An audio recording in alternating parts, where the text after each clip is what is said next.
আসসালামু আলাইকুম, welcome to এনএসটিস কজি ফুড স্টুডিও। আজকে আমি আপনাদেরকে দেখাবো ডিমের পিঠা বা ক্রিসপি এগ পিঠা রেসিপি। এখানে আমি মাত্র একটি ডিম ব্যবহার করে এই রেসিপিটি বানিয়েছি। আমি আজকের এই ভিডিওটিতে বিস্তারিতভাবে দেখাবো কিভাবে এই সহজ ডিমের পিঠাটি বানাতে হয়। সাথে আমি যে এখানে ডিজাইন করেছি এই ডিজাইনটা কিভাবে বানাতে হয় তাও আমি আজকের এই ভিডিওটিতে দেখাবো। তো এই টিপসগুলো জানতে ভিডিওটি স্কিপ না করে সম্পূর্ণ ভিডিওটি দেখুন এবং এরকম আরও অনেক রেসিপি পেতে আমার চ্যানেলটিকে সাবস্ক্রাইব করুন। তো এই রেসিপিটি দেখে নেওয়া যাক। আমি এখানে নিয়ে নিয়েছি একটি কাঁচা ডিম। এটা রুম টেম্পারেচারে রাখা ছিল। আমি ডিমটা ভেঙে নিলাম। তারপর দিয়ে দিচ্ছি চিনি। আমি এখানে 1/3 কাপ পরিমাণ চিনি ব্যবহার করেছি। চিনিটা দিয়ে দিলাম। এখানে চিনির পরিমাণ যার যার পছন্দ মতো আপনি চাইলে চিনির পরিমাণটা বাড়িয়ে বা কমিয়ে নিতে পারেন। আমি এখানে চিনির গুঁড়া বা সুগার পাউডার ব্যবহার করেছি। এটা ব্যবহার করলে মিক্স করতে সুবিধা হয়। আপনি চাইলে এখানে নরমাল চিনি ব্যবহার করতে পারেন। এখানে আমি দিয়ে দিচ্ছি সামান্য লবণ। লবণটাও যার যার স্বাদ মতো। আর এখানে নরমাল চিনি ব্যবহার করলে মিক্স করতে একটু সময় লাগে। একটু সময় নিয়ে সবগুলোকে মিক্স করতে হবে।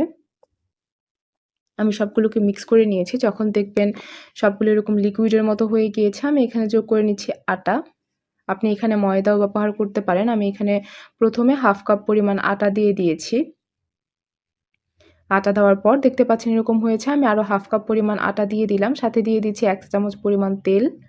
আমি এখানে 1 কাপ পরিমাণ আটা ব্যবহার করেছি। দেখতে পাচ্ছেন আমি এরকম ডো বানিয়ে নিয়েছি। এটাকে 10 মিনিটের জন্য রেস্টে রেখে দিতে হবে।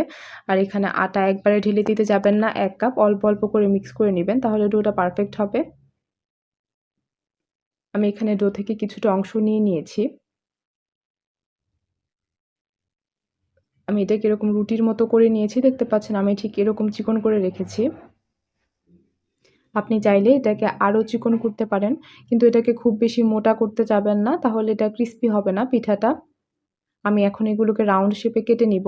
এর জন্য আমি এটা নিয়ে নিয়েছি। আপনি চাইলে ডোনাট কাটার দিয়ে ওইগুলোকে কেটে নিতে পারেন। আমি ঠিকইভাবে এগুলোকে কেটে নিয়েছি, দেখতে পাচ্ছেন। আর আমি এখানে এগুলোকে খুব বেশি মোটা করিনি। আমি ঠিক এরকম করে নিয়েছি। সবগুলো একই সাইজের ছিল। এখন আমি একটি বোতলের ছিপি নিয়ে নিয়েছি। এটা দিয়ে আমি উপরে রেখে হালকা প্রেস করে নিলাম। আমি আপনাদেরকে এখন আবারও দেখিয়ে দিচ্ছি। আমি ছিপিটা নিয়ে নিলাম। এখন যে রাউন্ড শেপটা করেছি তার উপর রেখে আমি হালকাভাবে প্রেস করে নিলাম। এটাকে খুব জোরে প্রেস করবেন না, তাহলে এটা 2 ভাগ হয়ে যাবে। দেখতে পাচ্ছেন আমি এভাবে হালকাভাবে প্রেস করে নিয়েছি। তারপর একটি টুথপিক নিয়ে নিয়েছি। এটার সাহায্যে আমি এভাবে ডিজাইনটাকে করে নিচ্ছি।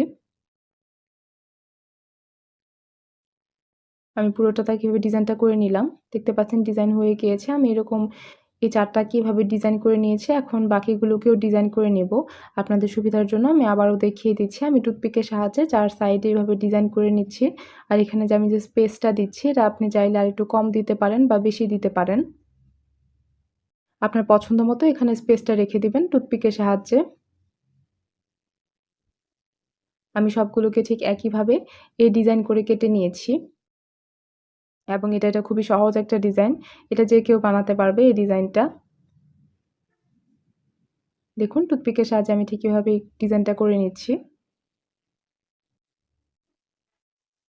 আমি সবগুলোকেই এই ডিজাইন করে নিয়েছি। আপনি আপনার পছন্দ মতো এখানে অন্য যেকোনো ডিজাইন করে নিতে পারেন। এখানে আপনি আপনার পছন্দ মতো ডিজাইনটা করে নিবেন। তারপর এগুলোকে ভেজে নিতে হবে। ভেজে নেওয়ার জন্য আমি একটি প্যান বসিয়ে দিয়েছি চুলায়। এই প্যানটা যখন গরম হয়ে যাবে আমি এতে যোগ করে দিচ্ছি অনেকখানি তেল। এই তেলে এগুলোকে ভেজে নিতে হবে। তেলটা যখন গরম হয়ে যাবে আমি একের পর এক সবগুলোকে দিয়ে দিচ্ছি এখানে। আর এখানে হাই হিটে এগুলোকে ভাজতে যাবেন না। হাই ফ্লেমে ভাজলে এগুলো পুড়ে যাওয়ার খুব বেশি সম্ভাবনা থাকে। তাই এটাকে লো টু মিডিয়াম ফ্লেমে ভেজে নিতে হবে। আমি এভাবে উল্টিয়ে পাল্টিয়ে ভেজে নিচ্ছি। দেখতে পাচ্ছেন এটা ভাজা হচ্ছে। আস্তে, আস্তে সবগুলোর কালারটা চেঞ্জ হয়ে যাবে এবং এগুলো আগের চেয়ে ফুলতে থাকবে। এগুলোকে একটু উল্টিয়ে পাল্টিয়ে ভেজে নিতে হবে যাতে সব সাইডেই খুব ভালোভাবে ভাজা হয়। দেখতে পাচ্ছেন আমি ঠিক এভাবে এগুলোকে উল্টিয়ে পাল্টিয়ে ভেজে নিচ্ছি। কালারটা চেঞ্জ হয়ে গিয়েছে। আমি এখন এগুলোকে উঠিয়ে নিয়েছি। এগুলো উঠিয়ে রাখার কিছুক্ষণ পর দেখবেন আগের চেয়ে অনেকটাই ক্রিস্পি হয়ে যাবে। উঠানোর সময় ক্রিস্পিনেসটা এত বেশি থাকে না। উঠানোর কিছুক্ষণ পরেই দেখবেন যখন ঠান্ডা হয়ে যাবে ক্রিস্পিনেসটা চলে আসবে। দেখুন কত সহজেই রেসিপিটি রেডি হয়ে গেল। এটা বিকালের নাস্তার জন্য বা ঝটপট নাস্তার জন্য একদম পারফেক্ট একটি রেসিপি। এরকম আরও রেসিপি পেতে আমার চ্যানেলটিকে আপনারা সাবস্ক্রাইব করুন। আল্লাহ হাফেজ।